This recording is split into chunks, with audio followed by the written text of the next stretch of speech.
November 10th, 1938. A nation mourned in silence. The father of the country was dead. Flags appeared at half-mast, shops closed, and millions prayed for the safe passage of his soul. Mustafa Kemal Ataturk was gone. His actions promoted an independent Turkey, a westernized Turkey, a Turkey where religion was separate from politics. His legacy of modernization and secularism had shaped the lives of his people. Mustafa Kemal Ataturk brought democracy to a land of theocracy. Existing from 1299 until 1923, the Great Ottoman Empire was the largest Muslim empire in modern history. When the Renaissance exploded across Europe, the Ottoman Empire, a region rooted in traditions and religion, watched as the rest of the world left it in the Dark Ages. By the late 19th century, the once glorious legacy of the Ottomans was a distant memory. The empire had dwindled to an area now known as Turkey. Bridging the continents of Europe and Asia, the country was an Islamic theocracy immersed in corruption, the merciless authority of the Sultanate, and neglect. One individual would bring social, political, and economic change. The man whose actions would modernize Turkey was Mustafa Kemal Ataturk. Mustafa Kemal was born in 1881 into a middle-class family.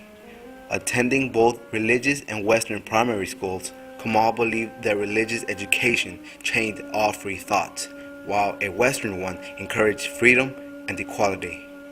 Kemal believed Turkey faced significant problems. The government was entrenched in religious rather than civil law. Corruption ran rampant. Freedom of speech was stifled. The needs of the people came second to the desires of the Sultan. In 1905, after graduating from the military academy in Istanbul, Kemal publicly condemned the theocratic government, praised the Western world, and called for revolution. Because of his actions, he was posted to Syria for 3 years. This virtual exile gave Kemal ample time to develop his ideas of secularization and modernization. As World War I threatened Europe, Kemal took action and returned to Turkey as a military commander. He urged the country to stay neutral, but his suggestion fell on deaf ears. The Ottomans entered the First World War on the side of the Central Powers, against the Triple Entente of Great Britain, Russia, and France. The British led an ambitious campaign to capture Turkey, but Kemal made his reputation by repelling the invasion at Gallipoli. For his actions on the battlefield, he gained national recognition, but his country was doomed. The Ottoman Empire fell to the Allies. On August 10, 1920, the Ottoman Empire and the Allied powers signed the Treaty of Sèvres.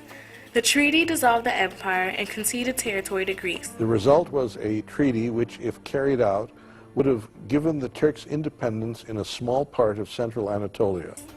Refusing to acknowledge the agreement and fearing that his country would be a victim of European imperialism if he did not take action, Kemal organized a provisional government in the city of Ankara with himself as head. Rallying Turkish national sentiments, by August 26, 1922, Kemal's troops had overrun and expelled the Greeks and eventually all foreign powers. The next step was to ensure the sovereignty and recognition of their new nation. After many months of deliberation, in 1923, the Treaty of Lausanne was signed, creating the Republic of Turkey. If Atatürk didn't come along when he did, there wouldn't be a Turkey as we know of today. Probably there would be just small countries or small parts of states. Acknowledged as a national savior, Mustafa Kemal was the most powerful, most revered man in the country. Because of his heroic actions, he was elected the first president of Turkey. Islamic influence dominated this country, which straddled Europe, the Middle East, and Asia. But Kemal, wanting the European powers to see Turkey as an equal, rather than a target, rejected all Middle Eastern ties. He believed that separation of church and state presented a clear pathway to an advanced society and stronger relations with the West. He became the first individual to successfully challenge Sharia law, the connection between Muslim faith and all aspects of life. Religious garb was banned in exchange for a more Western dress. Men and women were forced to leave their religion at home or be jailed, all in the pursuit of modernization. Kemal also took action to eliminate illiteracy and other problems. He began by replacing the old Arabic alphabet with its Latin counterpart. He was active in the mission. Chalk and a blackboard in hand, he toured the countryside giving writing lessons. Kemal also changed civil, commercial, and penal codes. A firm believer in civil rights, Kemal granted women the right to vote and hold office in 1934, before any European country. Later that year, Kemal passed legislation that required all Turks to adopt surnames. The Turkish parliament decided that Kemal's surname would be Ataturk, Father Turk, an enduring appreciation for his actions. Ataturk's actions brought controversy and conflict. When, in March of 1925, Kemal enacted legislation that provided autocratic powers to the government, he was branded a dictator. Religious leaders felt that he was betraying Islamic culture. They accused Ataturk of being heartless and sacrificing religious freedom for modernization. Ataturk took swift action against any opposition. Critics of his reforms lost their citizenship, their freedom, or their lives. He wrote a song. Others saw Ataturk as a heartless dictator. After 15 years as the leader of the Turkish Republic, Mustafa Kemal Ataturk died. In 1951, the Turkish parliament outlawed insults to his legacy or destruction of objects representing him. In 1953, 15 years after his death, the Turks built Ataturk a multi-million-dollar monument in the center of Ankara in appreciation for his actions. Even today, his picture is prominently displayed in every Turkish classroom. Recently, however, Ataturk's legacy as a modern secularist has come under fire. The country has returned to a more conservative stance, with secularism being methodically pushed aside. As religious issues become more prominent, turmoil engulfs this country of 70 million people. The actions of Hebronisa Gül, wife of the current president Abdullah Gül, symbolized this controversy. She has revived the custom of wearing the hijab, the traditional women's head covering, which was outlawed in schools and public buildings by Ataturk in 1925. This challenge to Ataturk's legacy of separation of church and state raises a question. Can democracy and Islam coexist in today's world? Geographically, Turkey is a bridge between East and West, between Europe and Asia.